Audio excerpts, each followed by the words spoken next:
Hello students, welcome to NCERT पाठशाला। इस video में हम क्वाड्रेटिक इक्वेशंस के एक्सरसाइज 4.3 के क्वेश्चन नंबर 10 को डिस्कस करने वाले हैं। तो देखिए यहाँ पर हमें सवाल दे रखा है, an express train takes 1 hour less than a passenger train to travel 132 kilometre between Mysore and Bangalore without taking into consideration the time they stop at intermediate stations. If the average speed of the express train is 11 km per hour more than that of the passenger train, find the average speed of the two trains. तो देखिए यहाँ पर हमें जो situation दी गई है उसमें दो शहरों की बात हो रही है, राइट।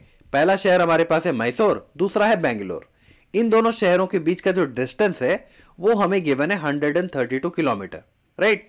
इसके अलावा हमें यह बताया गया है कि दो तरह की ट्रेन है। एक पैसेंजर ट्रेन है जिसे मैंने यहाँ पर पी से इंडिकेट कर रखा है, ये रेड वाला जो ट्रेन है ये हमारा पैसेंजर ट्रेन है, और दूसरी तरह की जो ट्रेन है वो है एक्सप्रेस ट्रेन, जिसे मैंने ई से, यानी कि ये जो ब्लू वाली ट्रेन है इसे मैं एक्सप्रेस ट्रेन कह रहा हूं।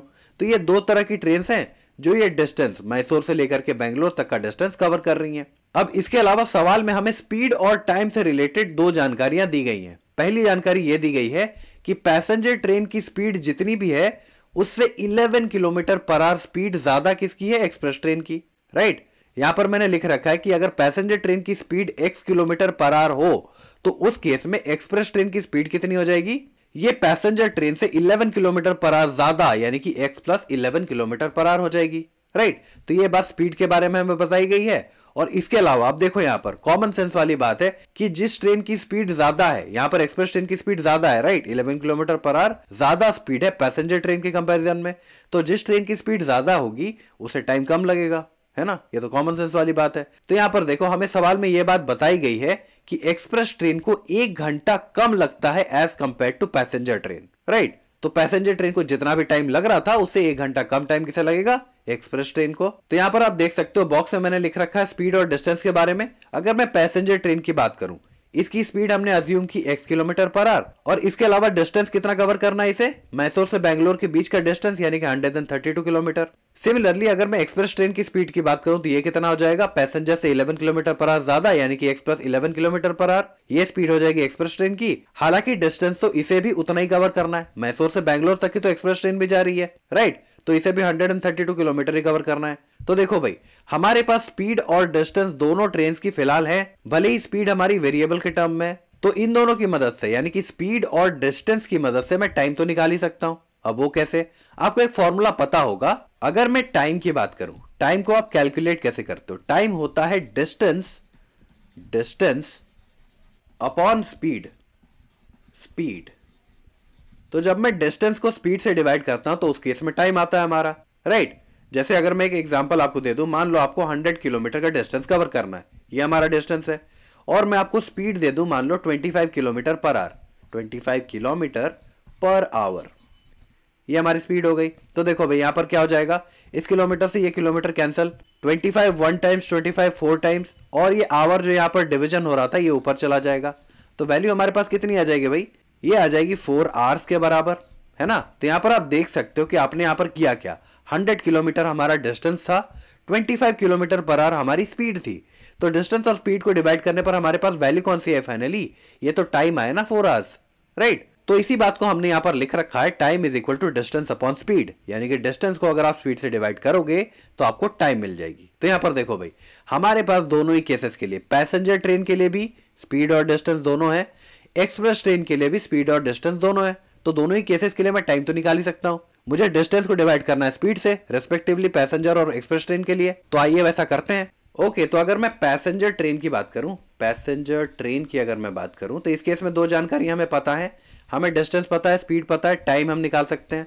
तो टाइम क्या हो जाएगा, टाइम होता है distance upon speed. Passenger train के लिए डिस्टेंस कितनी है, 132 किलोमीटर। तो यहां पर मैं लिख देता हूं 132 किलोमीटर, ये हमारी डिस्टेंस है।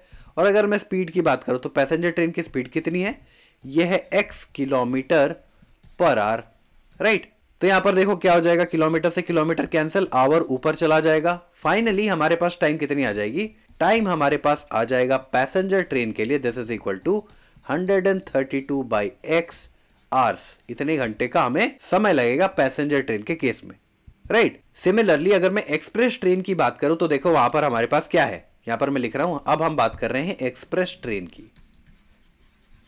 तो देखो यहां पर फिर से अगर हमें टाइम कैलकुलेट करना है तो फिर से हम क्या करेंगे, डिस्टेंस अपॉन स्पीड करेंगे। डिस्टेंस हमारी कितनी है, 132 किलोमीटर, यहां मैंने लिख रखा है। स्पीड हमारी अब की बार कितनी है, ये है x + 11 kilometre per hour, right. फिर से किलोमीटर से किलोमीटर कैंसिल, आवर ऊपर चला जाएगा। फाइनली हमारे पास टाइम की वैल्यू कितनी आ जाएगी, time is equal to 132 upon x + 11 hours. इतने घंटे का हमें समय लगेगा एक्सप्रेस ट्रेन के केस। तो अब देखो भाई, टाइम हमें पैसेंजर और एक्सप्रेस ट्रेन दोनों की मिल चुकी है ना।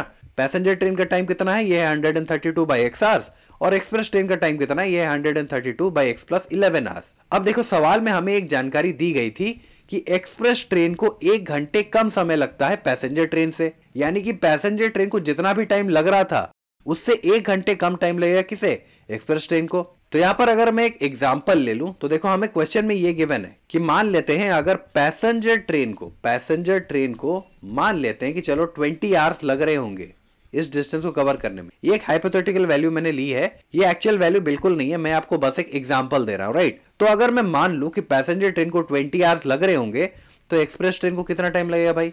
मैंने आपको बताया कि पैसेंजर ट्रेन को जितना भी टाइम लग रहा है एक्सप्रेस ट्रेन को उस केस में 1 घंटे कम टाइम लगेगा। तो क्योंकि पैसेंजर ट्रेन को 20 आवर्स लग रहे हैं तो एक्सप्रेस ट्रेन को कितना टाइम लगेगा, 19 आवर्स लगेंगे, राइट। सिमिलरली अगर मैं कहूं कि पैसेंजर ट्रेन को चलो 30 आवर्स लग रहे होंगे, 30 आवर्स, कुछ भी मैं एग्जांपल ले रहा हूं, तो अगर पैसेंजर ट्रेन को 30 आवर लग रहे हैं तो उस केस में एक्सप्रेस ट्रेन को कितना टाइम लगेगा, 1 घंटे कम, यानी कि 29 आवर्स, राइट। तो यहां पर आप देख सकते हो दोनों ही केसेस में अगर मैं आपसे कहूं कि पैसेंजर ट्रेन का जो भी टाइम है उससे अगर मैं सब्ट्रैक्ट कर दूं एक्सप्रेस ट्रेन की टाइम, तो देखो हमारे पास क्या आएगा। पैसेंजर ट्रेन को टाइम कितना लग रहा है, पहले एग्जांपल की अगर मैं बात करूं तो पैसेंजर ट्रेन को 20 आवर्स लग रहे हैं, राइट। तो ये 20 आवर्स पैसेंजर ट्रेन का है। इससे अगर मैं सब्ट्रैक्ट कर दूं एक्सप्रेस ट्रेन को लगने वाला टाइम, एक्सप्रेस ट्रेन को टाइम कितना लग रहा है, ये है 19 आवर्स। तो इन दोनों को घटाने पर वैल्यू कितनी आएगी, ये तो 1 आवर आ रहा है, 1 आवर, राइट। सिमिलरली अगर मैं दूसरे एग्जांपल के ले लूं, पैसेंजर ट्रेन को मान लेते हैं कि अगर 30 आवर्स लग रहे थे तो उस केस में एक्सप्रेस ट्रेन को 29 आवर्स लग रहे हैं। तो यहां पर पैसेंजर ट्रेन के टाइम से अगर मैं एक्सप्रेस ट्रेन की टाइम यानी कि 29 आवर्स को सब्ट्रैक्ट कर दूं तो फिर से हमें वैल्यू कितनी मिलेगी, 1 आवर मिलेगा, राइट। यानी कि मैं कह सकता हूं कि क्योंकि सवाल में हमें यह बात बताई गई है कि एक्सप्रेस ट्रेन को 1 घंटे कम टाइम लगना है हर हाल में पैसेंजर ट्रेन से, तो पैसेंजर ट्रेन का जो भी टाइम होगा, है ना, पैसेंजर ट्रेन का जो भी टाइम होगा उससे अगर मैं एक्सप्रेस ट्रेन के टाइम को घटा दूं तो हमें हमेशा वैल्यू कितनी मिलेगी, 1 आवर की वैल्यू मिलेगी। यहां पर 2 एग्जांपल्स की मदद से आपने इसी बात को समझा, राइट। अब देखो भाई, ये वैल्यूज तो हमारी एग्जैक्टली थी नहीं, इसे तो हमने अज्यूम किया, राइट।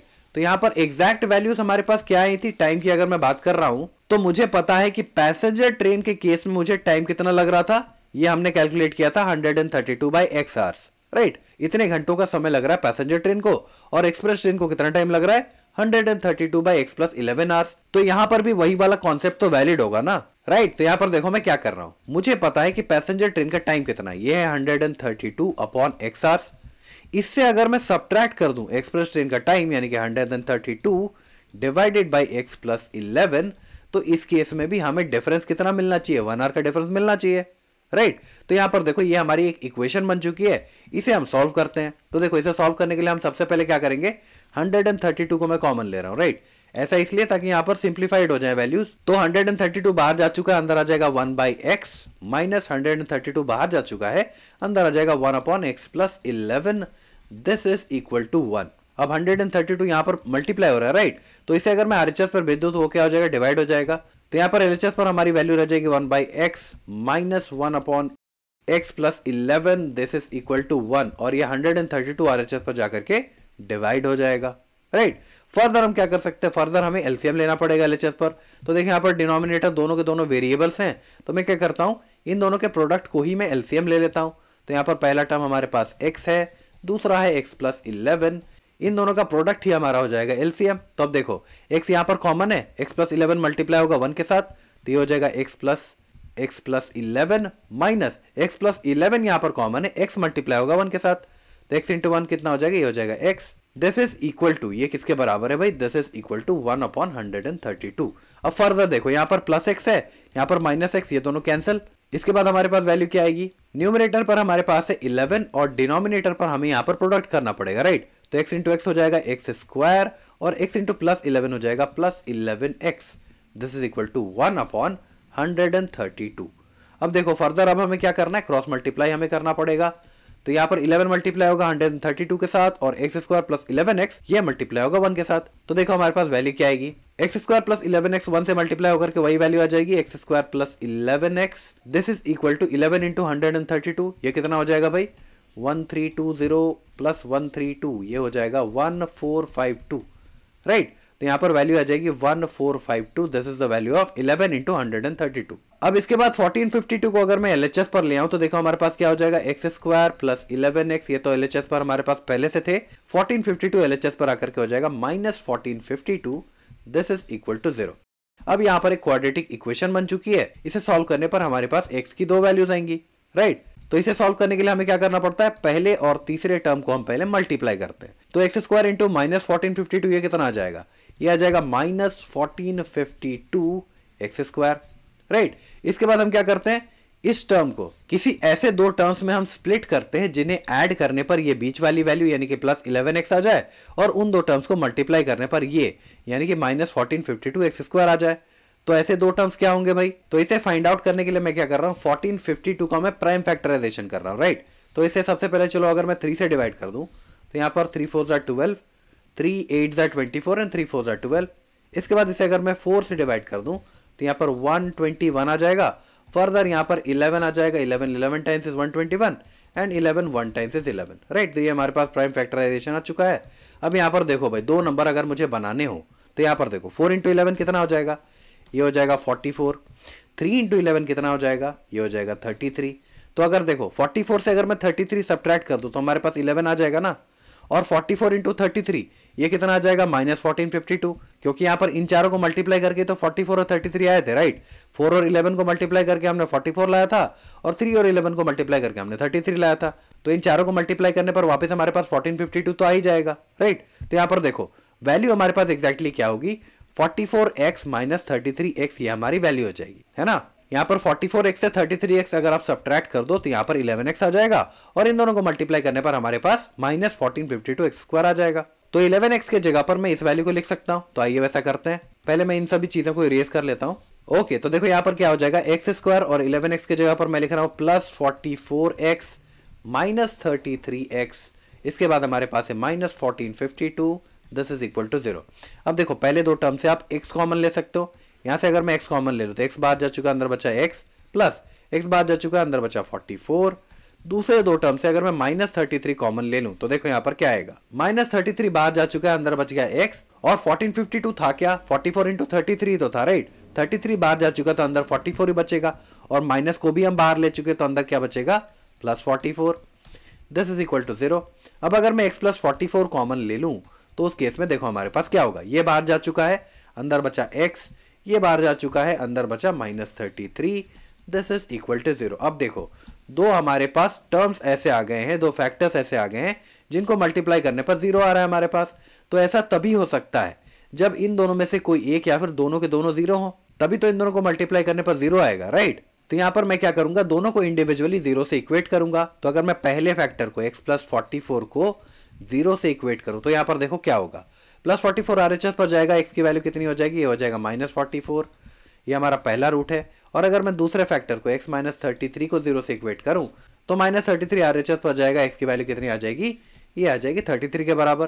तो ये हमारे पास दो रूट्स आ चुके हैं। अब आइए इन्हें हम वेरीफाई करते हैं। तो देखो यहाँ पर मैं लिख रहा हूँ x की जो दो वैल्यूज हमारे पास आई हैं उनमें पहली वैल्यू थी माइनस 44, दूसरी वैल्यू थी 33, राइट। अब देखो x हमारे पास था क्या भाई, x था स्पीड, किस ट्रेन की, पैसेंजर ट्रेन की स्पीड थी x kilometre per hour, right. तो क्या स्पीड कभी नेगेटिव हो सकती है, बिल्कुल नहीं। तो क्योंकि स्पीड नेगेटिव नहीं हो सकती तो माइनस 44 को हम कंसिडर नहीं कर सकते, इसलिए x की वैल्यू हमारी क्या हो जाएगी, 33 किलोमीटर पर आवर। तो यहाँ पर x के जगह पर अगर 33 किलोमीटर पर आवर आ जाए तो ये स्पीड किसकी आ गई, ये स्पीड आ गई पैसेंजर ट्रेन की, राइट। और पैसेंजर ट्रेन की स्पीड जैसे ही आ गई तो उससे हम एक्सप्रेस ट्रेन की स्पीड निकाल सकते हैं। एक्सप्रेस ट्रेन की स्पीड थी कितनी, पैसेंजर ट्रेन से 11 किलोमीटर पर आवर ज्यादा, तो पैसेंजर ट्रेन की स्पीड 33 है, उससे 11 ज्यादा यानी कि 44 kilometre per hour, 44 kilometre per hour ये स्पीड हो जाएगी एक्सप्रेस ट्रेन की, राइट। तो यहाँ पर हमसे वही चीज फाइंड आउट करने को कहा गया था, हमें एवरेज स्पीड निकालनी थी दोनों ट्रेन की। तो पैसेंजर ट्रेन की स्पीड कितनी हो जाएगी, ये हो जाएगी 33 किलोमीटर पर आवर, और एक्सप्रेस ट्रेन की स्पीड कितनी हो जाएगी, ये हो जाएगा 44 किलोमीटर पर आवर, राइट। तो होपफुली इस वीडियो में जो भी चीज़ें मैंने आपको एक्सप्लेन की वो आपको समझ आ गई होंगी। अगर आपको कोई डाउट्स या क्वेरीज अभी भी रह जाती हैं तो आप नीचे कमेंट सेक्शन में पूछ सकते हो। ओके। इसके अलावा आपसे एक छोटी सी रिक्वेस्ट ये भी है कि अगर आपको ये वीडियोस पसंद आ रही हैं, आपको चीज़ें समझ आ रही हैं, तो प्लीज़ इस चैनल को सब्सक्राइब कीजिए, इन वीडियोस को ज़्यादा से ज़्यादा लाइक कीजिए और अपने दोस्तों के बीच शेयर कीजिए। Okay, thank you.